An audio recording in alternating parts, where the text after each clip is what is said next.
Okay. Okay, board, we're going to go ahead and call the meeting to order. We do have the required quorum present. Mr. Combs is virtual, and Ms. Kinsley will be here shortly, but we do currently have a quorum present. So we're going to call the meeting to order. Go ahead.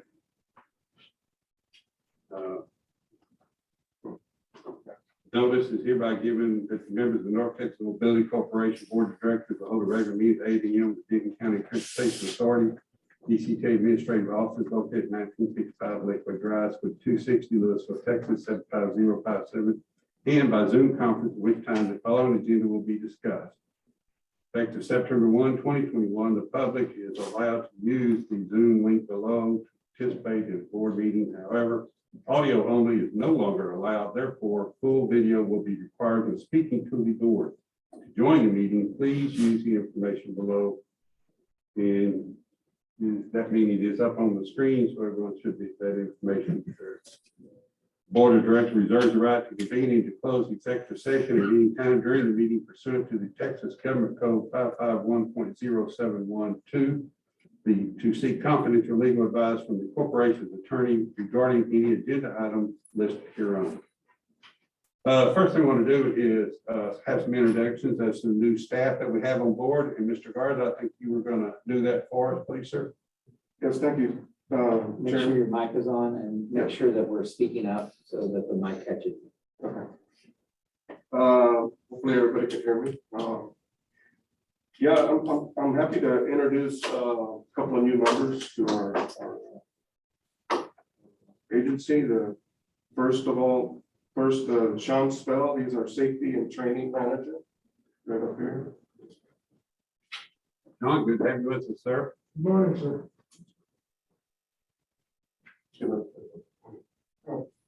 Well, once again, my name is Sean Snow. I'm coming out of Lawton, Oklahoma.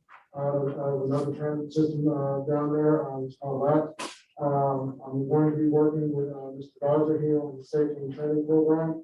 Right now, I'm in the assessment process, basically doing an overview of the safety and training at the company right now. And please just bear with me as I get my feet wet and get a little comfortable with the company, and then I'll give you regular briefings as far as what I've seen and what we can improve on. Great. Thank you very much. Once again, good to have you with us, sir. Thank you. Thank you, Sean. And next, I'd like to go ahead and introduce Scott Lewis, who's new treasurer. Good morning, Scott Lewis. I'm currently the general manager of Longview Transit in the city of Longview. I've been there about 10 years.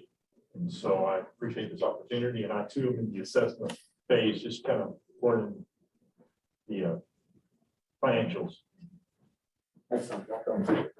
Good to have you with us, Scott. We appreciate you. And I've heard a lot of good things about the Longview Transit out there. As I have relatives out there that speak highly of that. Thank you. Congratulations on that.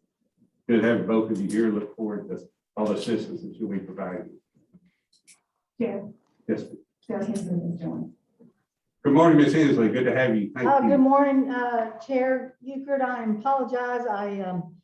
About 7:30, I realized I was going to be late due to some city business, and so I apologize. I got here as fast as I could. No apology necessary, man. We greatly appreciate you joining us when you're able to, and we thank you for that. We are now at the public comment section. We've done our introductions. We're going to go to the public comment section. This agenda item provides an opportunity for citizens to address the board of directors on any agenda item or other matters relating to the NTMC. Each speaker will be given a total of 3 minutes to address any item. Anyone wishing to speak shall be courteous and cordial. Any person who wishes to address the board of directors regarding any items may do so by either completing a request to speak card located in the DCK administrative offices prior to the meeting, or if participating virtually by utilizing the raise hand function, ensuring when called upon your camera is turned on and your name displayed. Citizens that are not able to connect to the Zoom meeting must email his or her public comment to kmorris-perkins@ntmc.com no later than 12 p.m. on Tuesday, October 26, 2021, to ensure the comment will be read. The Board of Directors are not permitted to take action on any subject raised by the speaker during citizen comment. However, the Board of Directors may have the item placed on a future agenda for action. Refer the item to the NTMC officers for further study or action. Briefly state existing NTMC policy or provide a brief statement of factual information in response to the inquiry. We do have one public comment that was submitted, and I will read that first. This is from Mr. Jim Owen, and I will read his comment here. You are missing the elephant in the room in speaking about driver turnover. Troy Riley was given responsibility for routes and schedules in February of 2019. He had no experience whatsoever. Lay on top of that, your mishandling of COVID layoffs. What this has produced over the 3 years is the worst on-time job performance in the 18-year history of DCTA. Please reassign the responsibility to the general manager, Garza.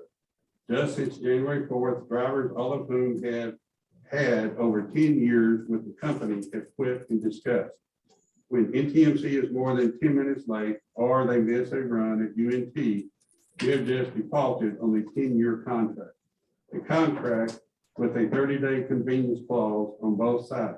The point that is not taken proper account of is this. DCTA speaks about moving your problem about moving 1.6 million people, 1.2+ million is UNT.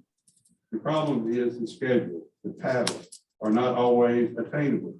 They were never road tested. Rusty Comer just paid $107,000 for all 3 Swiftly software modules. Cancel remix and let Garza redo the bids in a realistic manner. If the arrival and departure times are not working, change the pattern. Our driver alerts are an embarrassment. This is not driver error. The fault lies with DCTA personnel, Jim Owen, 10-year veteran.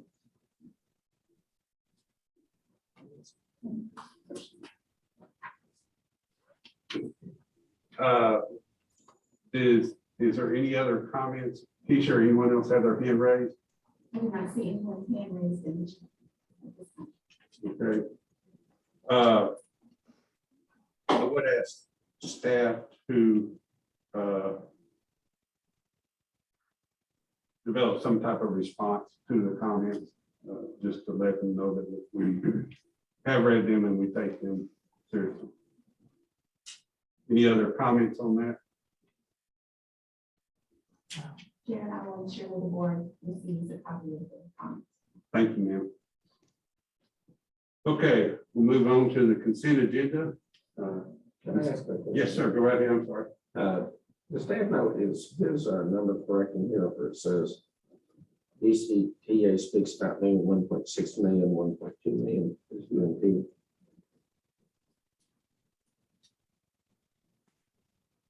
Thank you. I had a question. In his comment, he says DTCA speaks about maybe 1.6 million people, 1.2 million is UNT. Are those accurate numbers? Is that now?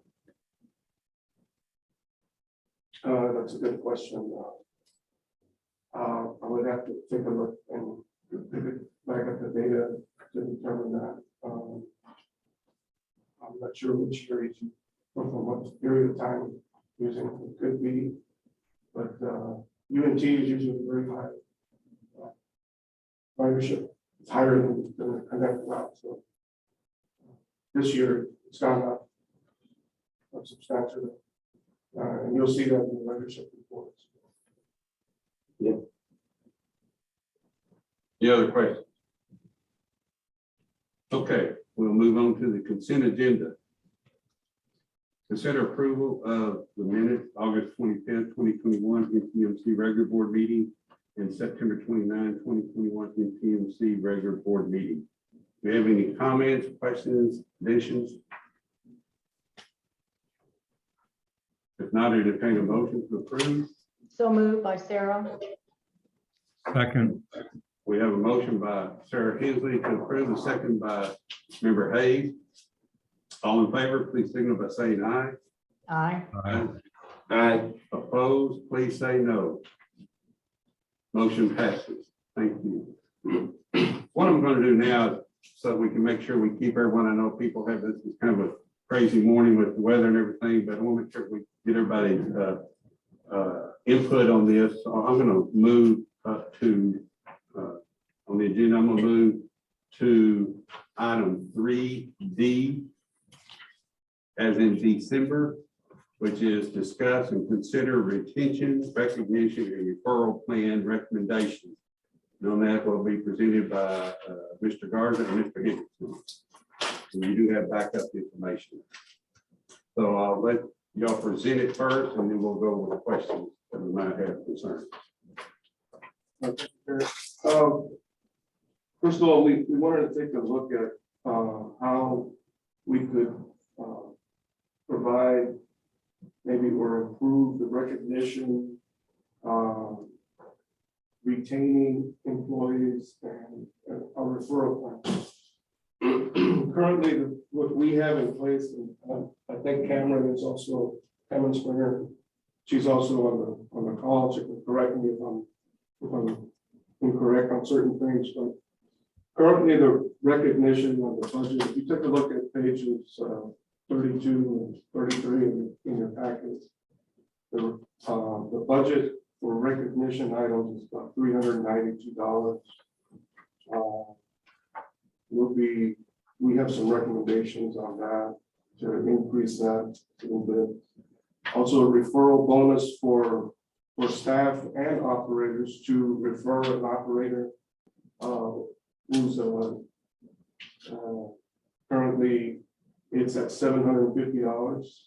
If that person is an active driver and fulfills the requirements, each person that's referred is right now currently it's $750. And that's for CDL and non-CDL. And all operators must maintain an active working status for the referring employee to receive the bonus. And there's 3 installments of 250 currently on the plan. Currently, also the sign-on bonus for non-CDL is $500, and it was $750 for non-CDL. I recently increased that to $1,000. We're making another recommendation to the board, and that's also paid in 3 installments of just 6 months of employment of their employees. Well, and also just to add, the first check is released when the person is released into revenue service after the training program. Once they complete the first pay period, then they'll receive a check for $250. And then after that, in 3 months and then 6 months for the whole entire bonus.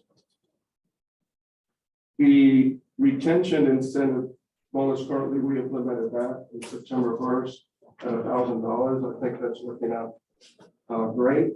We currently last month we 48 operators received the $1,000 bonus. We also implemented in the training pay rate, as previously discussed, the pay rate was $14 at training while they're in training. We kept that, excuse me, we kept that $14 for non-CDL drivers, but we increased it to $15.50 for CDL drivers that are in training. The sign-on bonus, as we discussed, we implemented we kept the $500 for non-CDL operators and $1,000 for CDL. And the recommendations that we would like for your consideration for the board to consider is to increase the sign-on bonus from $750 to $1,500. And And that would be for CDL drivers. It would remain the same. For non-CDL, it would remain at 750.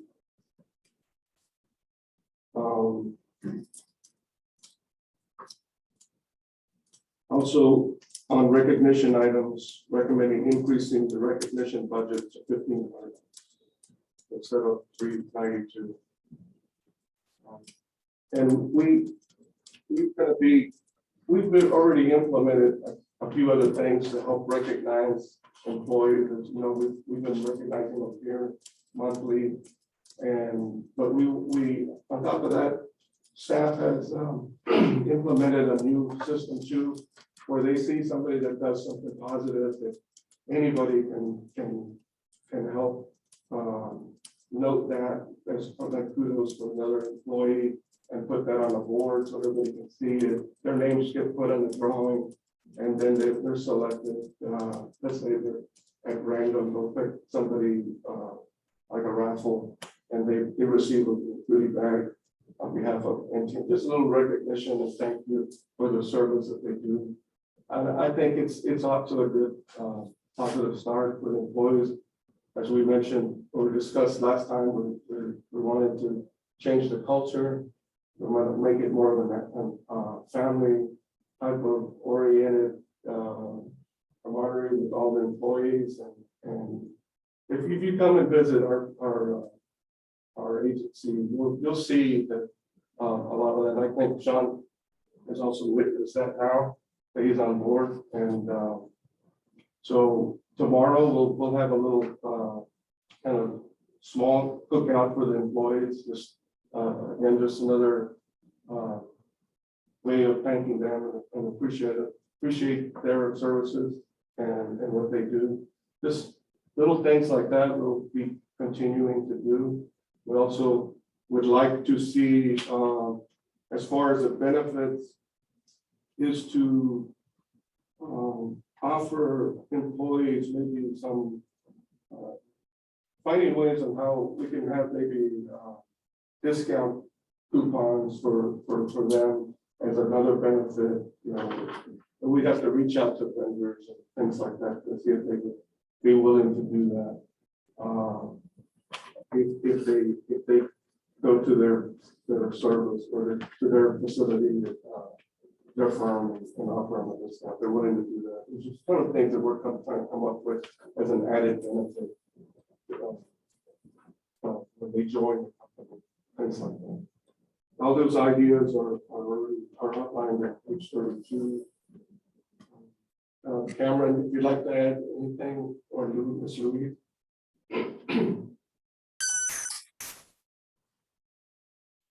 No, I think that you have taken everything and ran with it. It's pretty detailed. Okay, well, with that, I think if anybody has any questions or. I'd like to, so, you know, if you talked about creating a healthy work environment last time as a board, I think that's something that, as we're working through this, we need to try to. We need to, Counselor, do we need to pause? We had a member step out. We don't have 3 in the room. Yes, because you lost your quorum. I'm here. I know, but we have to have 3 present in the room. So we will have to pause this picture and give you time to formulate your comments.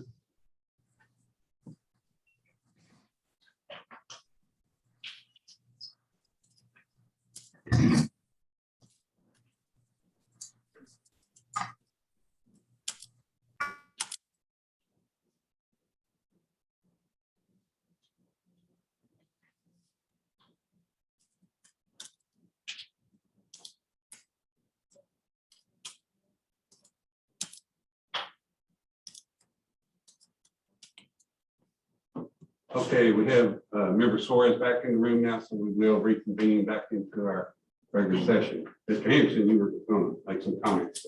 No, I was just going to say that, you know, as we're looking at everything and trying to retain employees, kind of trying to become an employer of choice in the area.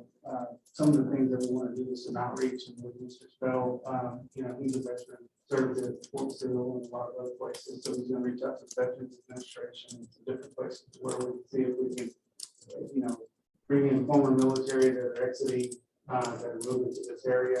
I think that, having someone with prior military experience talking about their background in transit, I think that will help bring in additional people, but also when we look at the bonus, the board authorized $80,000 to give out for people that aren't, missing any type of service.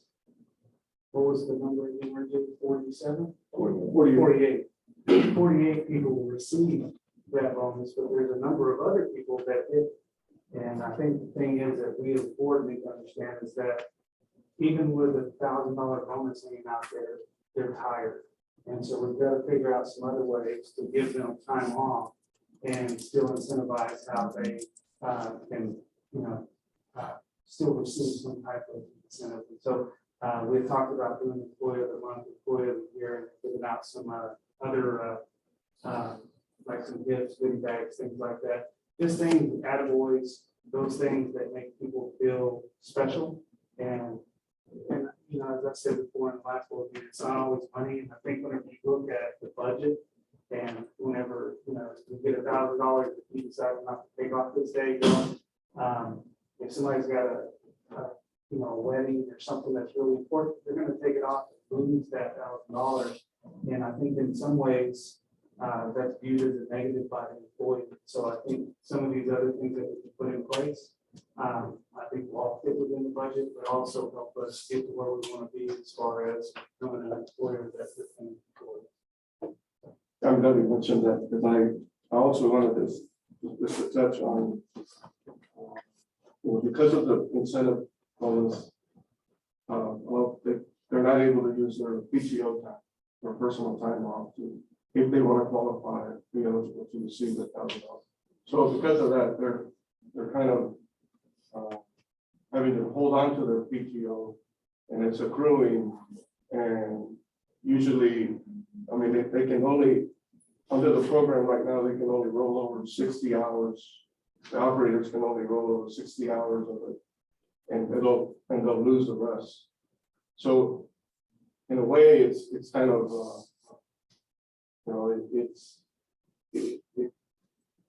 they'll have to decide what they're going to do.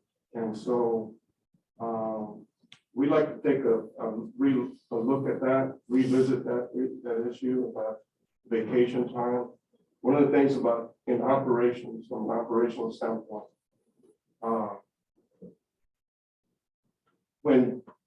if we would start off fresh with people not having to roll over PTO, vacation time, or then we could have a better operation as far as knowing that everybody's going to have to come to work, and it's going to be, we're going to start from scratch. But when they're rolling over 60 hours, then they're going to take it. They're going to take it at some point, and that's going to cause overtime. When we have to give them the vacation time, then we'll have to pay overtime regardless. So it's a cost factor, but at the same time, it's an operational issue. So there are ways on how we can help prevent that, but we'd like to revisit that and then come back with a proposal to the board that we can go back to BCTA and so we can discuss that a little better, and that'll help the operations tremendously, and it'll make things easier for the operators as well. Sounds good. Chairman Hayes, Vice Chair Hayes, do you have any comments on, sir? I have a question. If all these recommendations are implemented, what would be the total anticipated cost? Total cost? Well, it would be $1,500 for the recognition. We're just increasing it to $1,500 from the $392, and so also the increasing the sign-on bonus to $1,500. That also depends on how many people we would recruit. And just to mention, we've looked at other agencies on what they're offering. And there is a trucking company in local that's offering $2,500. And also Greyhound is offering $5,000 sign-on bonus. It's just everybody in the whole agency, I mean, in the whole country is having very similar issues as us. We're not the only ones. $1,500 is, I think, that would be, we think that'll help us out tremendously. $1,000 didn't, it created a little bit of encouragement, but we had some, I'm gonna let Cameron talk about that a little bit on the recruitment side. But we feel like right now $1,500 would be sufficient. So it all depends on how many people we bring on board. And so I'm not sure exactly how much it would be total, but we can anticipate that it all depends on the services as well. If services continue the way they are, that we believe that they'll continue, then we would really like to be within 15 more operators at least. That would be a good number to target and not to exceed 20. So if you multiply that 15 times 1,500, that would be good. But we also have your increase in the CDL pay from that 14, I guess, to 1550. So when you take all those, what I'm trying to determine is there a budget adjustment that needs to be made, or we have the dollars already in those line items to implement all the recommended changes? Yeah, we would just be transferring monies from the labor side into here.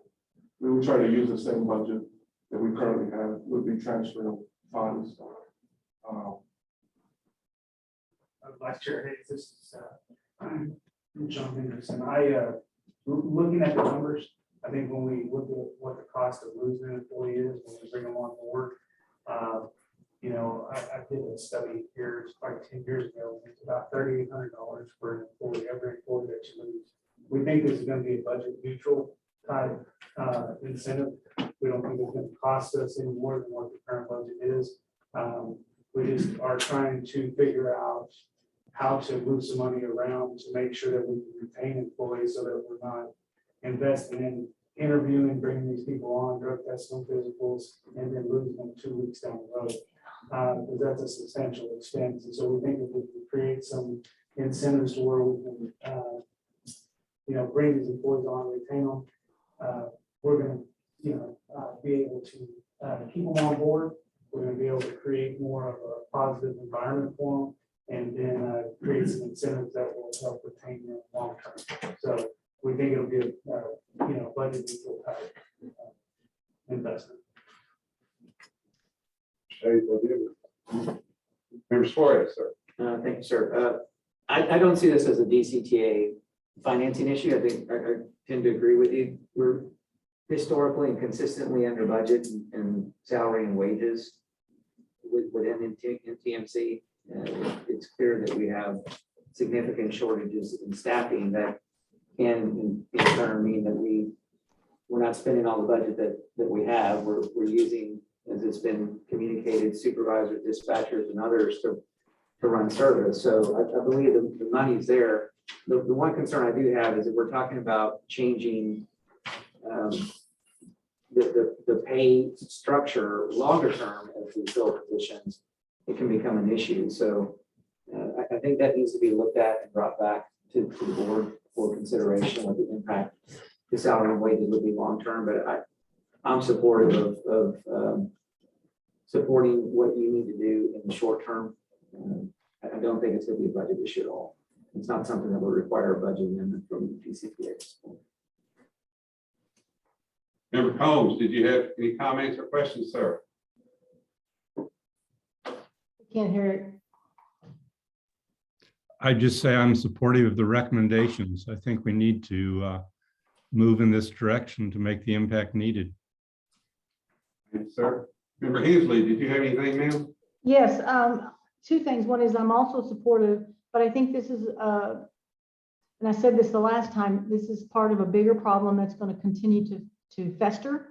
And so I think we heard, you know, the language that he needed to look at other things such as benefits that may help in how we can retain some of these employees. And so I would highly recommend that perhaps they come back with sort of a plan and recommendations of, okay, we have now some work that we're going to do with some bonuses or retention, but it has to be part of a bigger picture that I think needs to be put into place. And I'd like to see something a little more detailed as to, okay, we did this part. Now we need to look at some of the benefits and bring that back to sort of see where some changes need to be made, what's working, what's not working, and how we can keep or retain some of these employees, and maybe not through just bonuses, maybe it's other things, as you heard Mr. Garza mention. Thank you, Member Hensley. I agree pretty much with what everyone has said. A couple things I did have, and I did like Member Hensley was just talking about some of the other things that you mentioned, and trying to make this more of a family attitude type of an organization where people take pride in coming to work, not just for the dollars, but for they take pride in the job that they have in the company that they work with. And so I commend you on that. And like Member Hensley just said, I would like to see kind of a more detailed plan on structuring things along with the salaries and retention, so on and so forth. The one thing I did have on the referral bonus, hearing what Mr. Henderson said about the cost of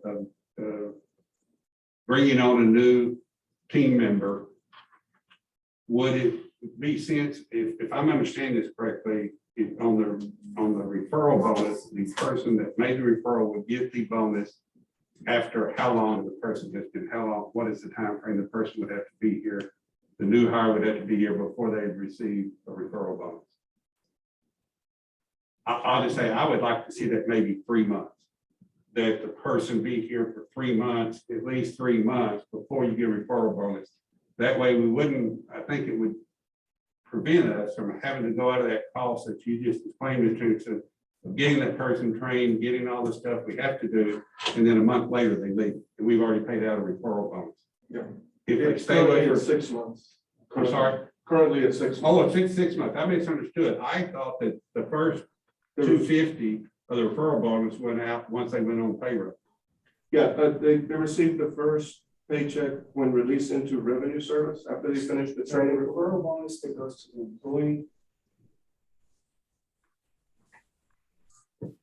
Is that correct, Cameron? So currently the way it's structured is that a referral bonus is paid out once the operator is released into revenue service. Your second payment is going to be when they are at 3 months and then at 6 months. They will continue to have to be an active driver, of course. But what RJ is proposing is paying the non-CDL sign-on bonus capped at $750 over a period of time. And it's like the first paycheck would be like $187.50. And then once released into revenue service, 6 months and then a year. That's what he's currently striving for.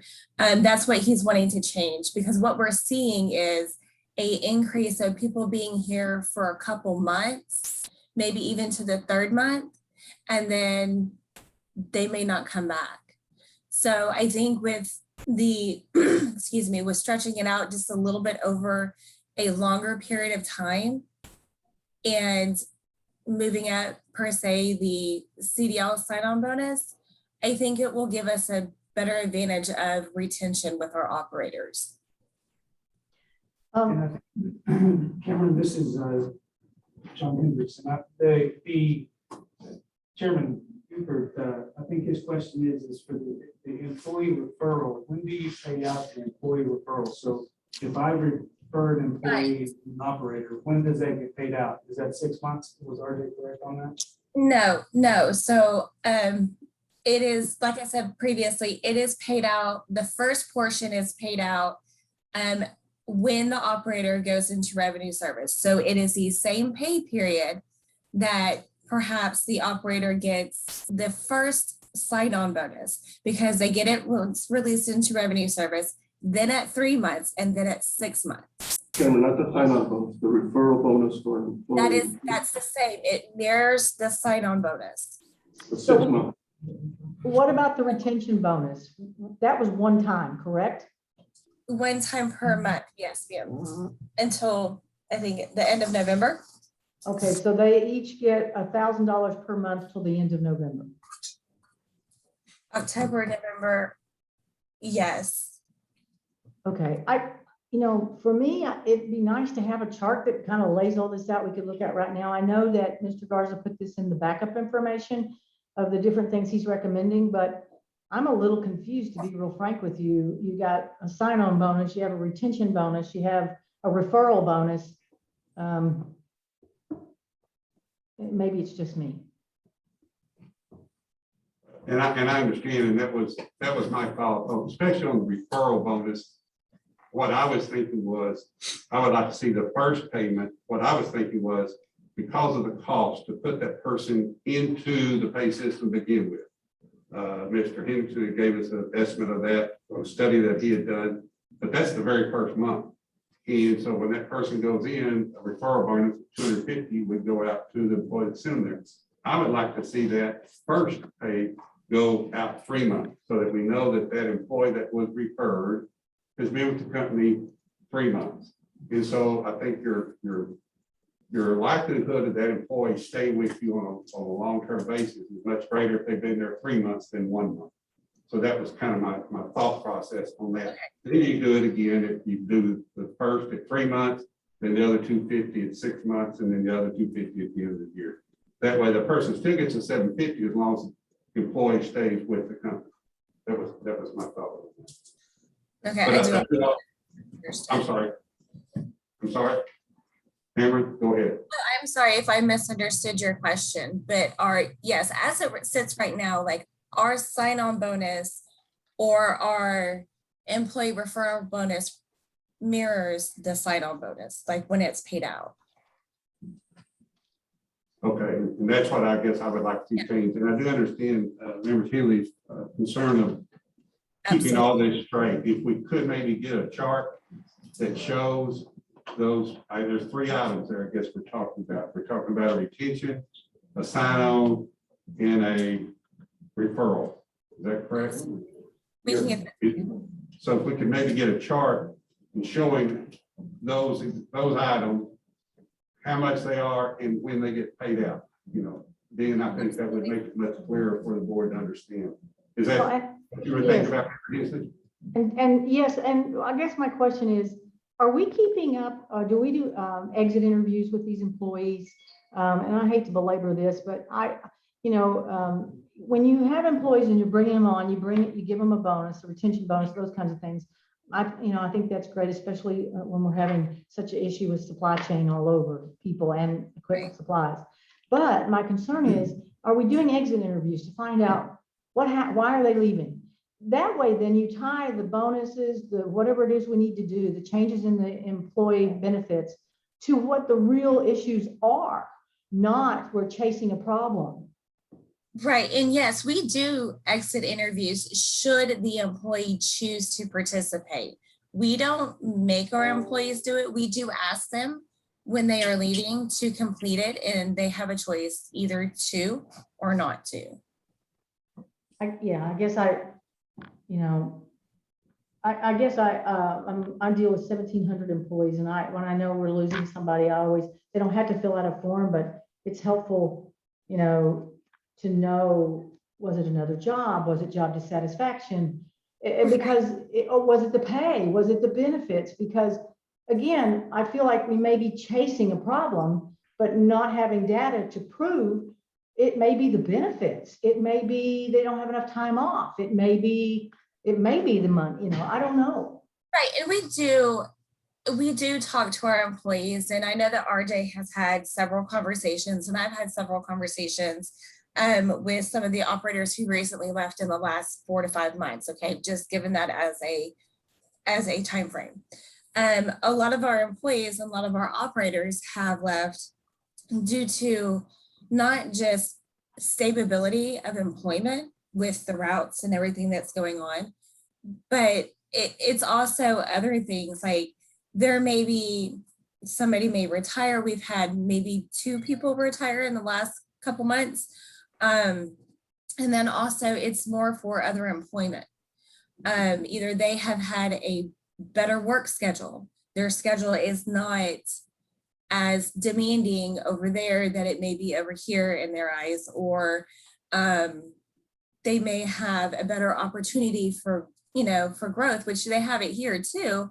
But it's also about pay. We just had 3 operators in the last 3 months leave because they were making $25 to $26 an hour versus the $20.92 that we're currently paying our highest operator. So we've had a lot of compliments on our benefit package for our medical, dental, and vision, and then our voluntary life and everything that we offer as benefits, like insurance wise.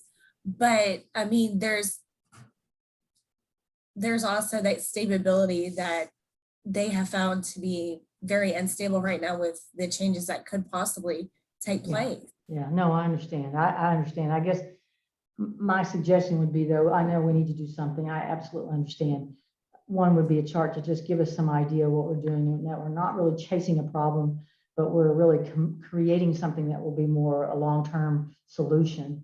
And that we're looking at what are the, that we literally ask these through surveys, whatever the case may be. What are the most important things for them as a part of the organization? Is it pay? Is it benefits? Is it vacation? Is it time off? Is it overtime?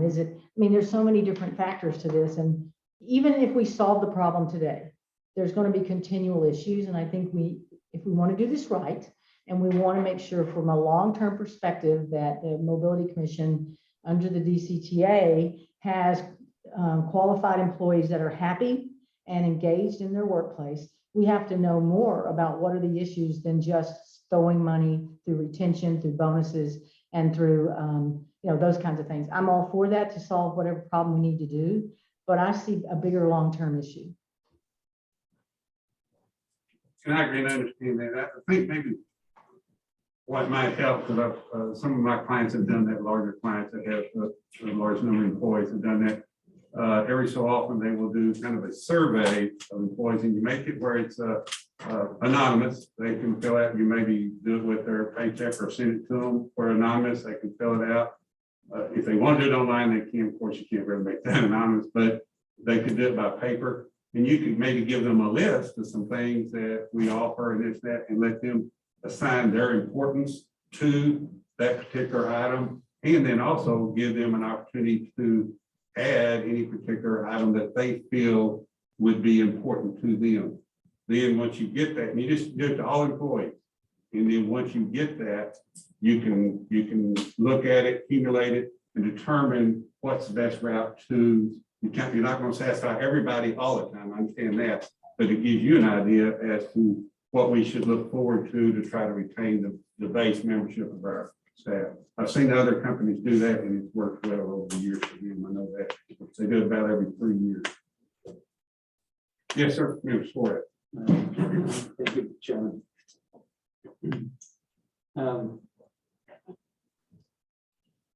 It's been communicated from NTMC leadership that there are a couple of primary drivers. We can really dig down into a lot of detail and get bound up in the specifics, but we have, in my opinion, we've hired some transit professionals that have a lot of experience in this field. I'm in complete agreement with board member Sarah Hensley that a better overall view of what you're proposing as opposed to piecemeal would be helpful. As I mentioned, I'm very supportive of trying to retain a workforce. We're in unprecedented times. And we're experiencing here, I'm sure, just about every entity, whether public or private, is challenged with workforce turnover, with higher paid jobs. Our president, John Hendrickson, last meeting mentioned that pay isn't a lot of times another 50 cents per hour isn't the primary motivating factor. It's the culture, it's the environment, and I couldn't agree more. I would prefer, and I'm one vote, but we have an issue that we're trying to address, short-term issue. It's been communicated, not putting words, but I'd like some confirmation. I'd like to know what the top 2 or 3 driver issues are, primary issues that you feel are causing the challenge. And I'd like to hear that as soon as I'm done making my statement. We've heard already that it's competition, there's other career opportunities, there's more work from home, there's higher pay. And those are all challenges that we don't necessarily have in our control. What is the primary driver that's causing not only retention, but your challenge to hire that we can influence? That's one issue. I do not feel that we should be prescribing solutions to experts that we've hired. I do feel it's important for you to recommend. So you've heard a lot of input from this board about concepts, but you're in the trenches. You're needing to make sure that we have employees to fill the service expectation. I don't disagree at all that our on-time performance is very low. The reason people use our service, 2 things: service frequency and on-time performance. If it's not frequent enough, it's not on time, people aren't going to use the service. So we can throw bonuses at people, we can do all those things, but those are the 2 primary things that we need to solve for. And in order to do that, we need to have people that are operating vehicles and if they're happy. So I'm interested in understanding from your perspective, what are the top 2 or 3 challenges that you're having? And then how these programs that we're talking about are going to help retain folks. It's not a budget issue. And we all agree it's not a budget issue. And to me, there's a short-term and a long-term solution to this, but I want to understand short-term what we can do. Thank you. I appreciate that question. Cameron would also kind of step in whenever I finish. I'm sorry. Yeah, while you're taking a drink of Recently- water, I'm looking at this, one of the reports, and it says we're 19 operators down. The last report, it was 15 operators down. So it seems like we're heading the wrong direction. Yeah, well, basically, as I mentioned, that our target at a minimum is 15, but if we go up to 20, that'll be even better. But we recently hired a temporary service recruiter, and we started on October the 20th, and we had some discussion with that recruiter as well. He's made a substantial amount of phone calls. So I think on the first day, he made about 130. I don't know where he's at currently as far as phone calls. But I recently spoke with him, had a meeting with himself and Cameron. And I asked him the same question. What are the top things and reasons why you feel that people are coming? So we've had a few people that we already had interviews, or had not interviews, but we've had them scheduled for an interview who didn't show up. And I'm not saying, well, why do you think they're not showing up? But he says the main thing is pay is probably the biggest thing. I don't know that they fully understand our benefit package from the phone calls when they're getting information, but we have a very good benefit package. I think probably in comparison to a lot of others, I think we send a I think it's very, very, very generous, and I think it's good. I don't think there's an argument on the benefit package as far as the health benefits and things like that. I think that's very good. The pay has been the biggest issue to bring them in. Once they're in, it's either you love the job or you don't love the job.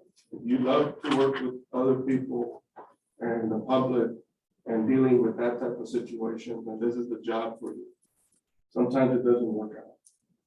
And the current situation, the pandemic had a big impact on the situation when people were receiving pay when they were laid off and not needing to come to work. I think we're seeing that throughout the country and supply chains and things like that. They're just not working. But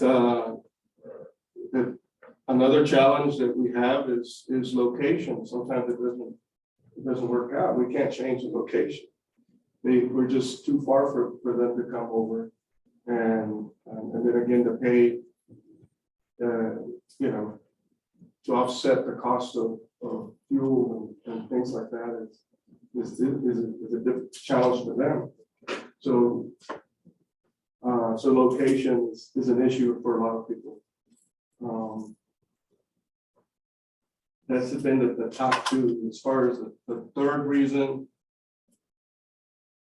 as far as, I just feel like we're trying to do everything possible internally to make sure that we keep things positive with employees and not focus so much on the negative. We focus on the positive of what they do and recognize them. And sometimes it's difficult. We're trying to keep on-time performance, things like that. We're trying to hold people accountable. They get into an accident, they have a point system where we're following all those steps, but at the same time, we don't want to lose anyone, right? So that's a challenge when we're trying to hold people accountable, but at the same time, we want to retain them and keep them. That's been difficult. When we're short, it makes it even more challenging.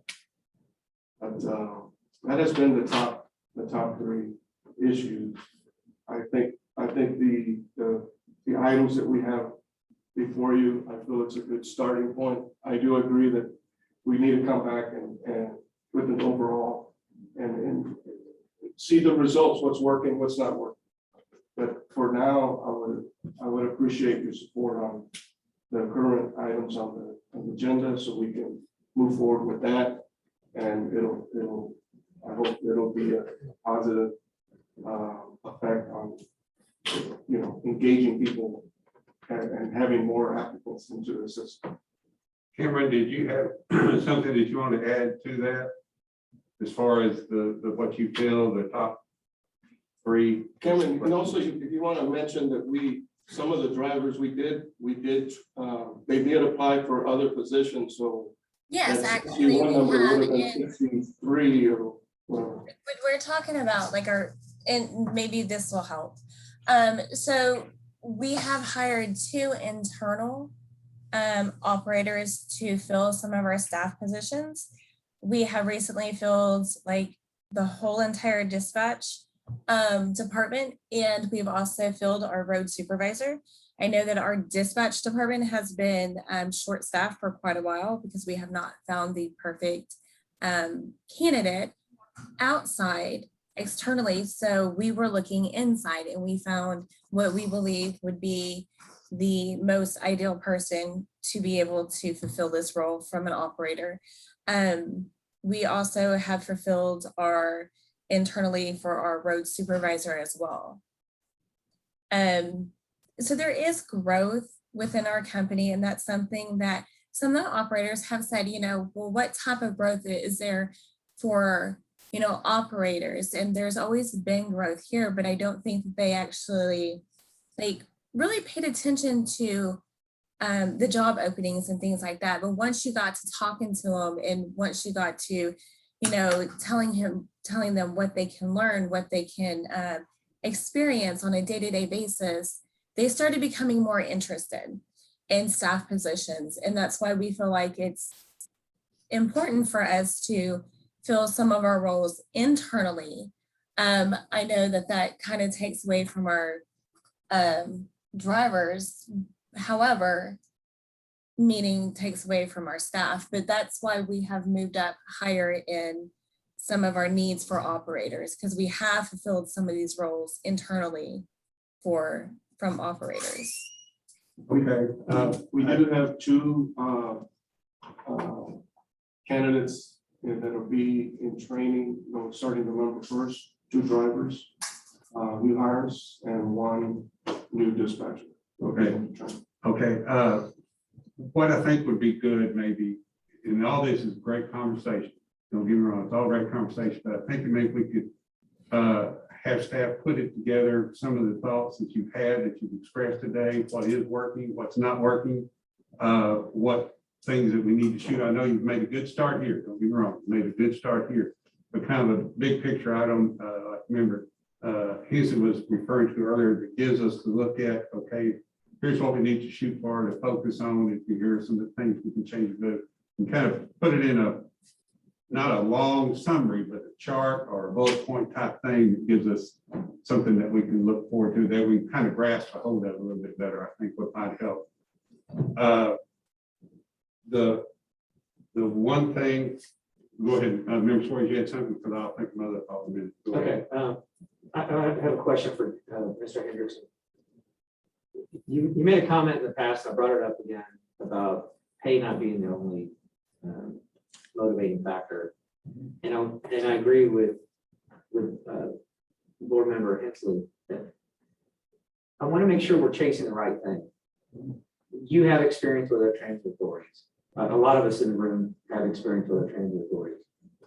Their pay structure, even in this region, is higher than DCTA's, yet I think across the nation, we're all suffering from the same thing, which is in hiring drivers that want to drive transit buses. Is that an accurate statement?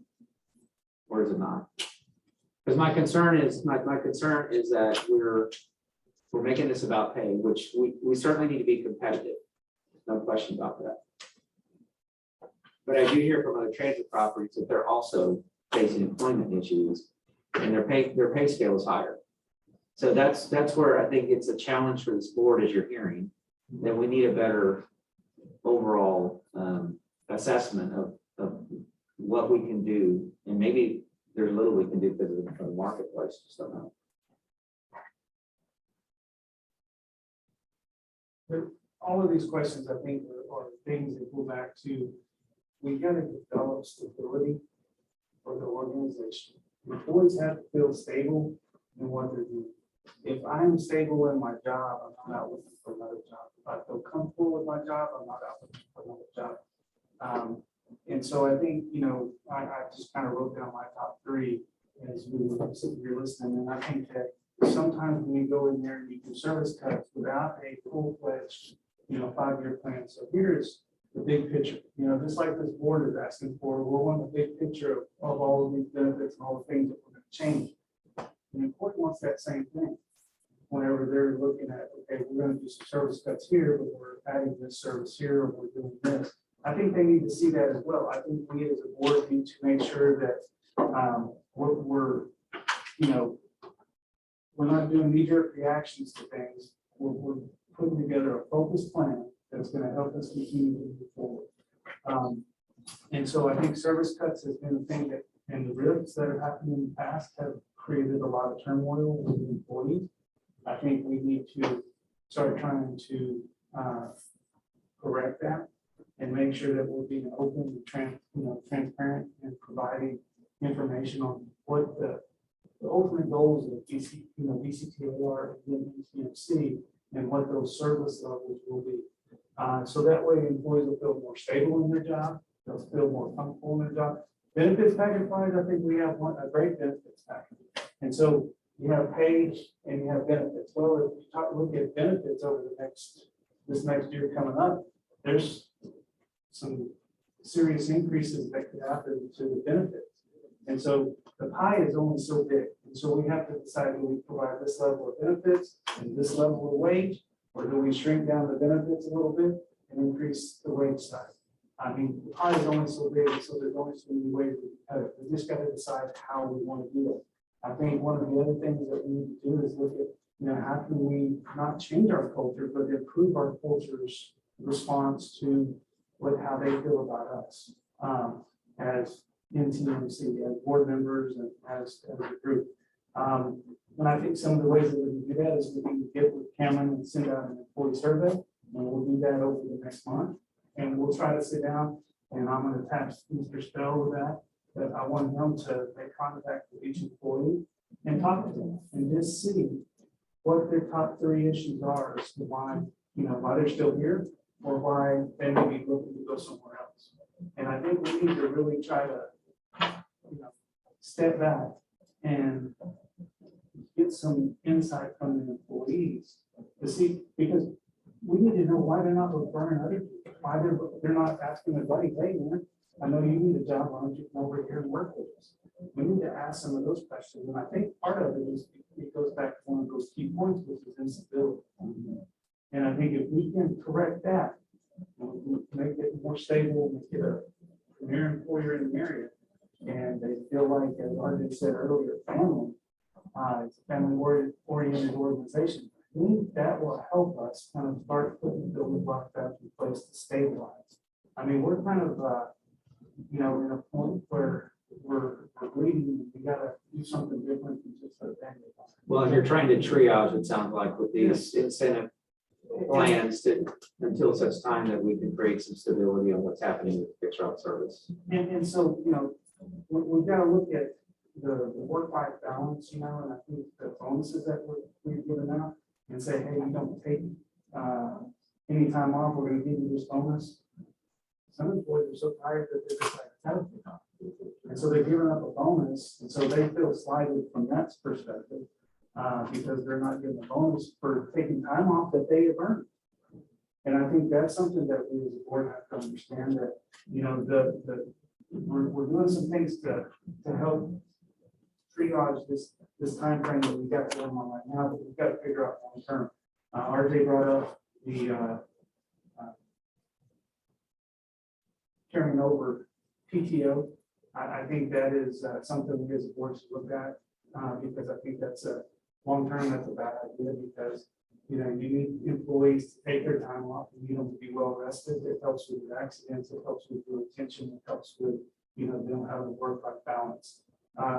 And so, or if an employee doesn't take time off, then maybe we as a board revert back to you know what, we're not going to allow you to carry anything over except for maybe a really small portion. But we're going to give you the opportunity to buy you out, and maybe we do that as an opportunity before around Thanksgiving, Christmas time. And so they could have it could be like a bonus deal for them. I've been in this business a long time. When you do that, people don't take their vacation because they want the cash. So there's issues with all those different programs that we look at. Well, what you can do is you can set limits on how much you will buy back. We can buy, instead of letting them carry over 60 hours, we buy back 40 hours or 20 hours. We need to, and Cameron is working on that currently. We talked about that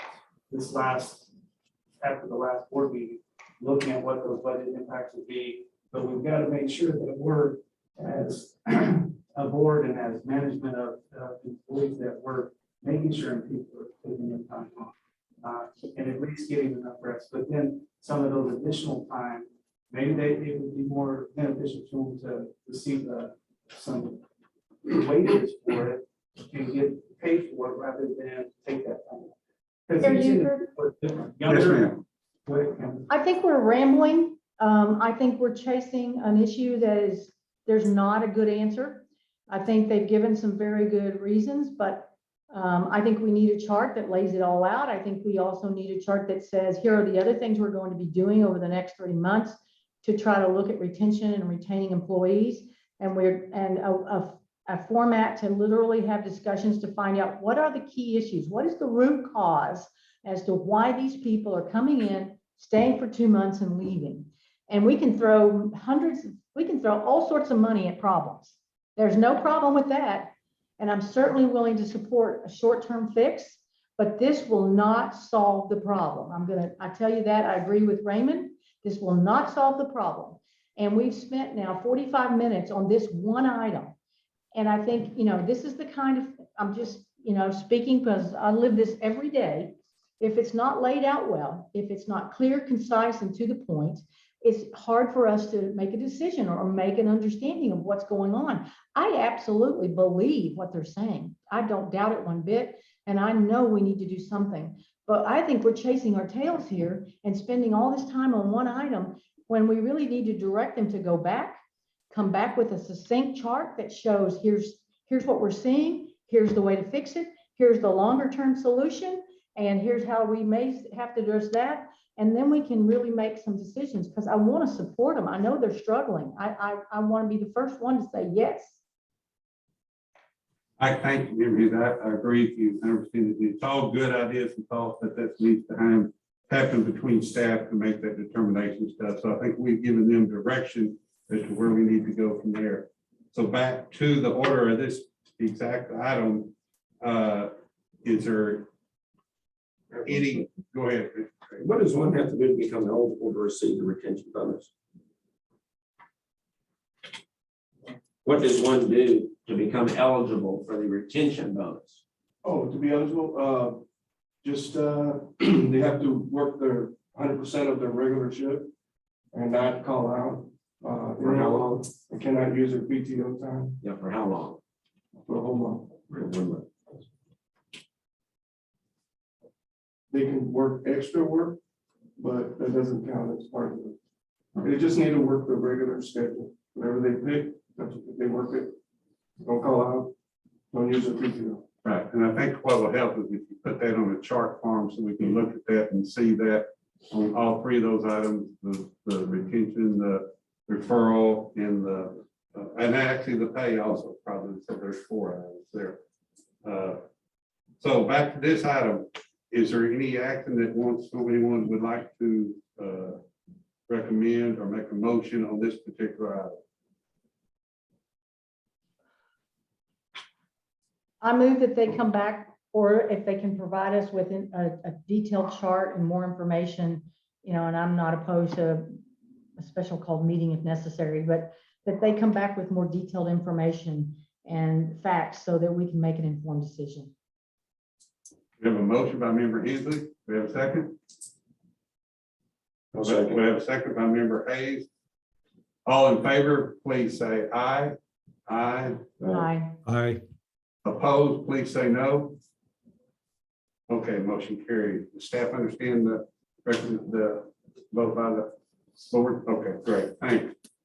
Thank all of you for your comments. I know it's a challenging situation. It is for everyone right now, but we appreciate your efforts. And we're not trying to cut everybody short, but I think a lot of this needs to happen outside the board meeting, get it done, and then bring this to the plan. And as member Henry said, if we need to have a cost, if you feel the need that we need to have a special meeting, please let us know and we'll work on getting that done. But we need to get the information first so we can have that and then we can go to tackle it. Okay, with that said, then we're going to move to the next item, which was item 2, information report.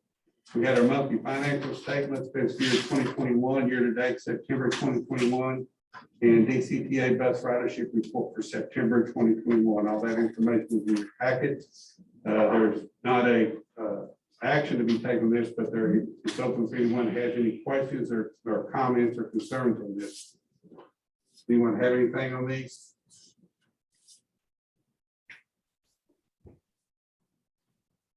Hearing nothing, then we'll accept the information report that's presented. Next item is the regular agenda, presentation of general manager's monthly report. Mr. Garza and Luis. Thank you, sir. First of all, I know we kind of talked about different things on that other item as far as hiring process and struggling and different issues.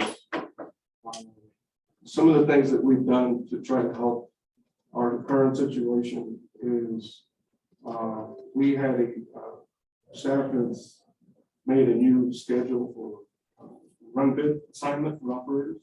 What that did was it helped us to better organize run scheduling to where it had a kind of built-in overtime.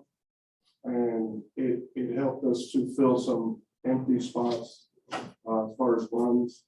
And we just recently it just started, we implemented it on October the 24th. And it has had a better impact. We've seen some better results on the service because of that schedule. So I want to thank Louise for helping us with that. And I know it's a task to getting run bids, and getting all the operators to come in on a Sunday on their time off to do that, but we were able to do that successfully. And we still have some open runs, but it's they're easier to fill currently than it was in the past. I just wanted to mention that. Does anybody, all the report was there in your backup, the ticket sales, deposit, and the staffing roster report was all there. Does anybody have any questions, Mr. Garza or Louise Francois, on these particular items that were presented to us? I'm trying to do this to save a little time, and I know a couple of them have to be leaving here shortly. I have a question of Yeah. staff. So there was a comment, a public comment about scheduling. It sounds like what you were discussing just now will help improve that the new runs, the new schedule is better than the one before. And I just want to make sure that as you're putting a plan together, a recommendation with regard to scheduling and planning, that DCTA is supporting whatever you need in order to ensure that we're providing the best runs possible. So I want to make sure that what I just heard addresses at least a portion of the public comment. Is that correct?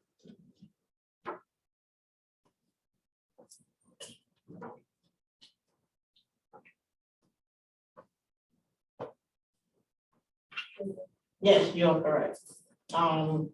When it comes to the schedules and the run bid, DCTA staff is assisting us and helping us with what needs to be done. We do get your support from that. So you are correct with that statement. Making the run bids and all of that is not an easy task. We try to accommodate the best when it comes to the route needs and the time scheduling, but to the answer to your question is we do get the support that we need from them. Thank you.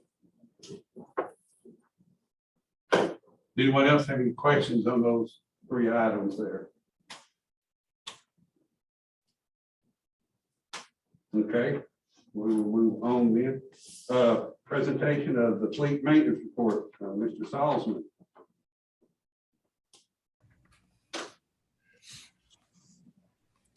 Hi, can everyone hear me? Just want to make sure my mic is okay. Perfect. I'm James Salzman, the shop foreman, NTMC, DCTA. It's good to be here with everyone. And I just want to give an update on the fleet and a little bit of some shop procedures and kind of how the shop is doing. As far as the fleet goes, our fleet is getting pretty worn out. You know, we have Gilligs with 500,000 miles plus on them. We have Chevy buses with 300,000 miles plus on them, and our 2018 Ford Transits, which are only about 2.5 years old, already have about 150,000 miles on them. So they are getting worn out. We do have some buses on the lot, but those buses were parked because DCT elected not to make the bigger repairs on them, just to go ahead and put them out of service. So that's what we've done,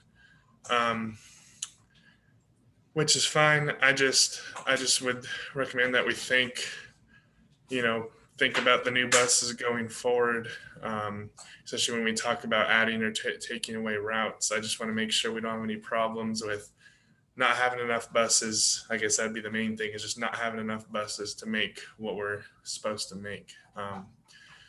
So that's just something I think we need to think about, and maybe talk with DCTA about. But as far as the shop goes, our PM cycle is going really well. We're able to keep up with the program. We haven't had any, late PMs or anything like that. Right now, we do our PMs every 6,000 miles on the bigger buses and 4,000 miles on the smaller buses. I think that is a good PM interval, and it seems to be working, just great. There was talk about going to a 3,000 mile interval on all of the buses. And I think the goal of that was to get the buses looked at more often.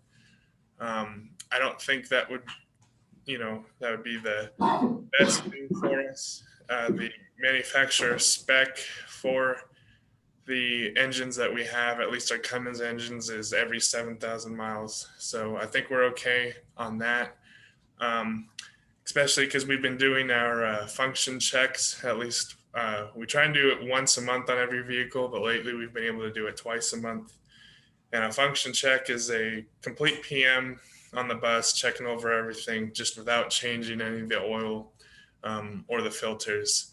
And so just having those checks I think we've been able to catch a lot before it goes out and causes a problem on the road. So I personally don't really see any, reason to up our oil and filter cost for anything like that. As far as our road calls go, we've been doing pretty good. We've been decreasing them. I think we're on a downward slope. So with our road calls, we have major events and other events. Another event is just that the bus, had a problem, but is able to be repaired. The bus didn't have to leave service, or it didn't have any. We went out and we didn't have any issues, or it wasn't a big enough issue to take the bus off route. We could get to it later, and the bus was safe to drive.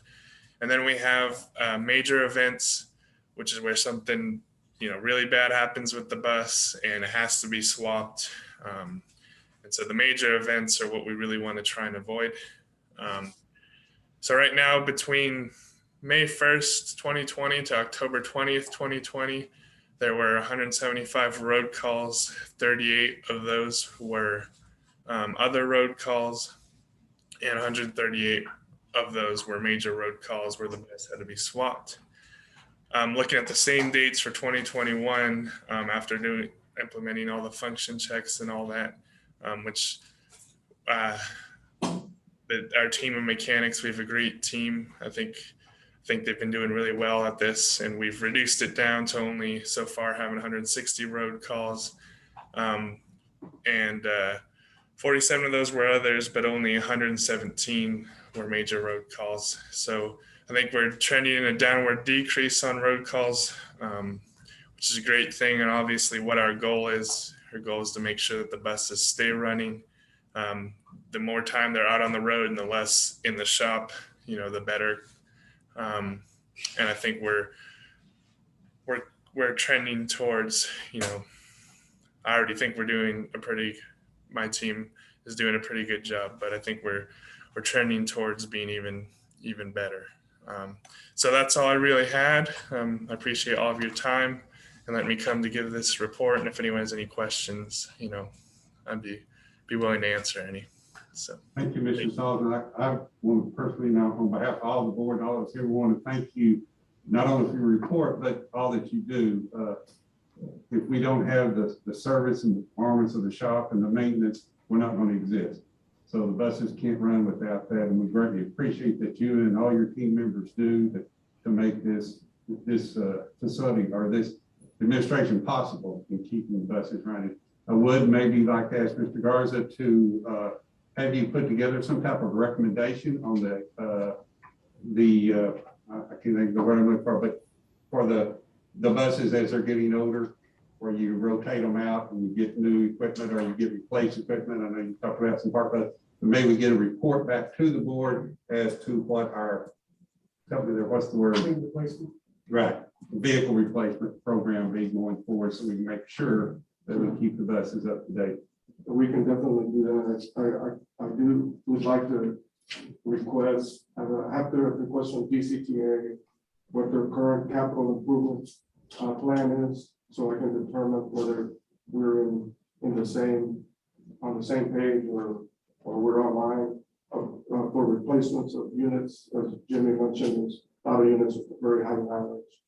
And Okay, what I think might work is if you let DCTA and our board know what is needed to keep the buses running. And then if there needs to be adjustments made with DCTA, they can say, oh, okay, because we know we got to have the buses running. So there may be adjustments need to be made on both sides, but we need to get that report. What we feel it would take to keep our buses in operation. Right. Yes, and that should be inclusive of not only fleet replacement, but overhaul plan. I know it's difficult because we don't know the level of service, so that drives a lot of decisions about what equipment we need, but certainly there should be a healthy discussion around acquiring new vehicles, what we need to do that, and what it would take to overhaul some of the existing fleet. Chair Euchre? Yes, ma'am.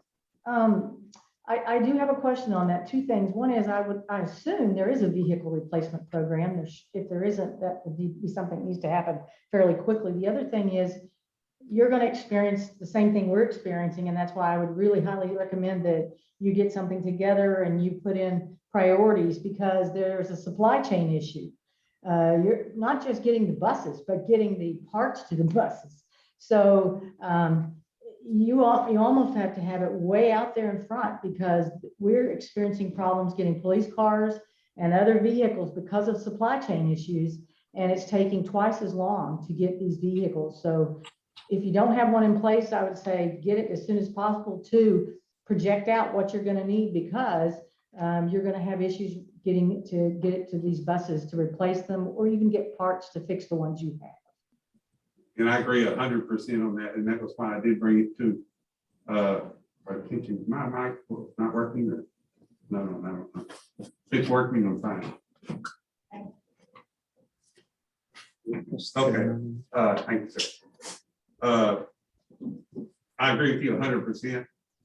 And I think we do need to make it urgent because of what you addressed. And that's the reason I did bring this up.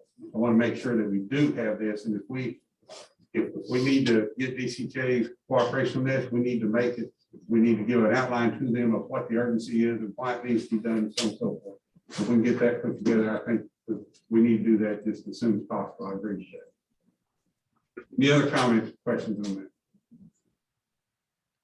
And again, Mr. Sullivan, thank you very much for your help and your support and all that you do, sir. Yeah, thank you. I appreciate it. Next, we're on item C, presentation of facility maintenance report. Mr. Jeff Thomas. And this will be just Mr. Thomas' first introduction at the same time. He just recently joined our team, and we welcome him as our new facilities manager. Jeff, do you have a few things you'd like to say? First, good morning and everything. I just like to address, just been on board for 4 weeks and have surveyed the facility and the lead service out there at the bus stop. A couple of items that I have surveyed the 4 weeks I've been here was a few leaks at the bus stop, waiting on the PO to get that taken care of, and had a concern from the drivers out at bus wash that the lighting system out there was not accurate enough for them in safety. So getting a bid on that to propose that to be approved and everything, and just getting to know the staff and the employees here. And it's been a pleasure and to start working here and everything going forward to address other things that we can do internal and not external. Thank you, Mr. Thomas. We greatly appreciate your efforts and your wisdom that you're going to be able to provide us. We appreciate that. We're glad to have you on board with us and look to working with you for a long-term basis. So anything that you need, if you please just let Mr. Garza know, and he will, I'm sure, bring it to the board. We'll get it addressed. But once again, as I said, Mr. Saltzman, without your backbone as a company and your team members, we wouldn't be able to have the buses running. So we do greatly appreciate all that you do, sir. I really appreciate it. And Louis and Mr. Garza have been very approaching it and getting them the things that I needed, and I'm very happy to be here. Thank you, sir. Anyone else have any questions of Mr. Thomas or comments? Thank you, sir. Thank you. Next item, we've already done 3 D, so we will move on to, I mean, 3. Yeah, it should be, we've done 3D, it should be 3E, actually, NTMC staff spotlights.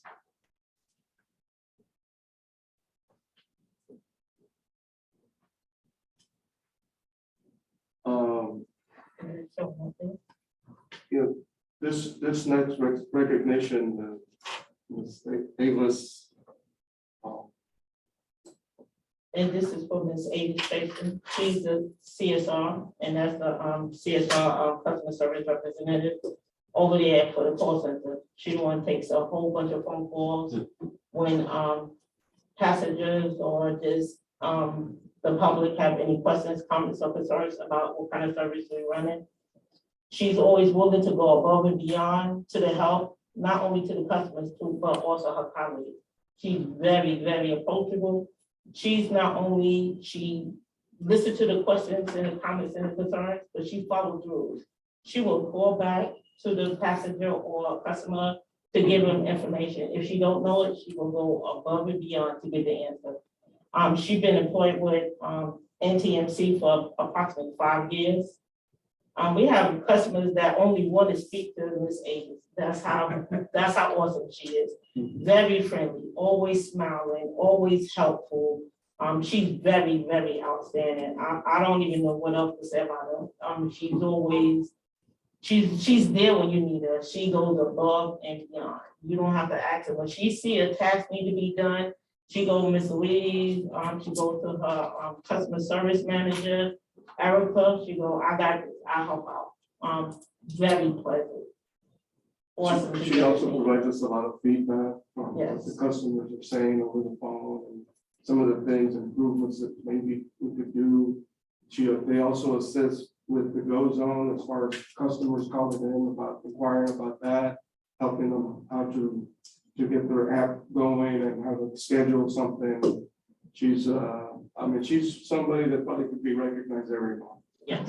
But we wanted to give her the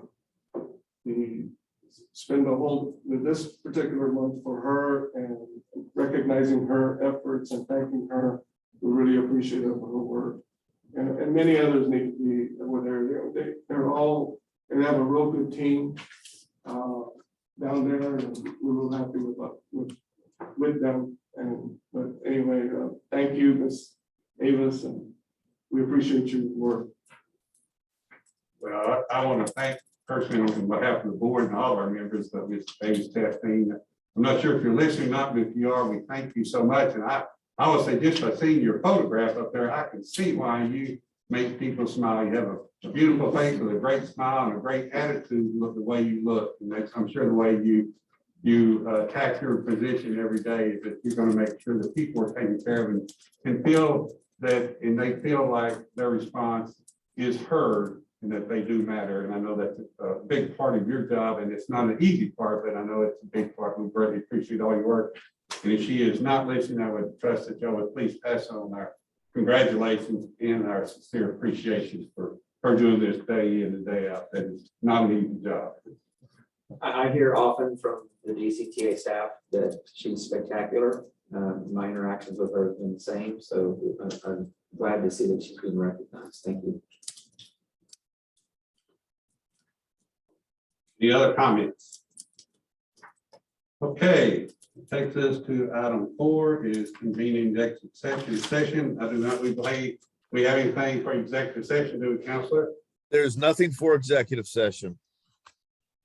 Okay, now we're down to item 6, which is future board meeting and agenda items. I think we've kind of covered that, what we'd like. I think the board would like to have the item 3D brought back to us in a more complete form, total form, so that we can see it. Maybe some charts and some recommendations on not just these particular items that you have here, but how we're going to incorporate other items which you have also proposed, how we plan on incorporating those, and what you plan on doing on a employee survey type situation, Mr. Henderson, what you recommend, which I think is a great thing, because you've got to hear from them. I encourage you to do that on an anonymous basis, so they feel like there won't be any retribution or anything like that for whatever they had to say. whether it be through a Dropbox, they can put it in or whatever, however you want to choose to do that. I think that would be beneficial. And we had talked about, because this next month begins the holidays, November. Do we have recommendations or have staff thought about? I know we had talked about possibly combining November and December meeting into one. However, I don't know if we're going to be able to do that with the stuff we've gone over today. If you think we can, that's fine. I would like to try to make it as simple and everyone as possible to get, I want to accomplish our goal. So the staff have a recommendation on that as far as the meeting sake. We're usually committed to the fourth Wednesday of each month, which would be November the 24th. That would be right during I'm Thanksgiving. sorry. It would be right during Thanksgiving. Right, that's the day before Thanksgiving, which is Black Friday. So what are staff's thought as far as meeting for and board thought for meeting for November and December? I do have a concern. I did hear from in this meeting that there's a concern about insurance premiums increasing significantly. When is the planned enrollment date for employees?